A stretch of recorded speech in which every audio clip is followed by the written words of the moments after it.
Hey, everyone! Today I'm diving into a really important topic for gun owners, understanding the ATF's new rules on homemade gun serial numbers. If you've ever built your own firearm or are thinking about it, this video is for you. Alright, so let's get into it.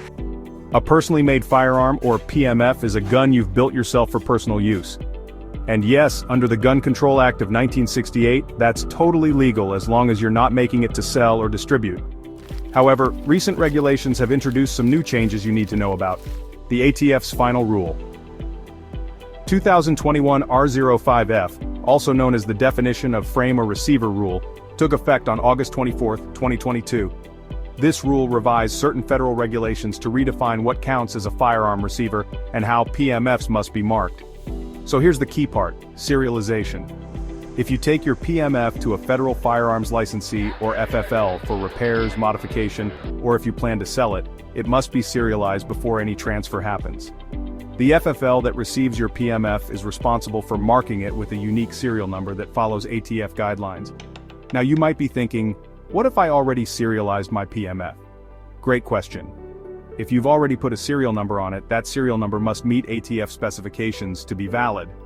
Let's talk about what those specifications are. The serial number has to be unique and not duplicated on any other firearm. You also need to include your full legal name, city, and state on the firearm. As for the engraving, it must be to a minimum depth of 0.003 inches, and the font size has to be at least 1/16 inch in height. Now, if your homemade gun never leaves your personal possession, federal law doesn't require it to be serialized. But the game changes if you decide to sell, gift, or transfer it. Any FFL that takes possession of your PMF for any reason must ensure it's serialized before giving it back to you. And don't forget, some states have stricter rules. For example, California requires all PMFs to be serialized and registered. New Jersey bans all unserialized firearms.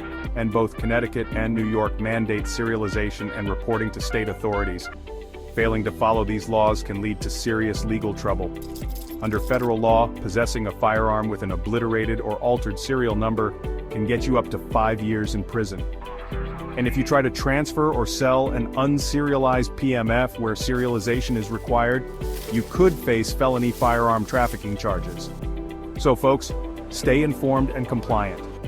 It's not just about following the law, it's about ensuring the safety and legality of your firearms.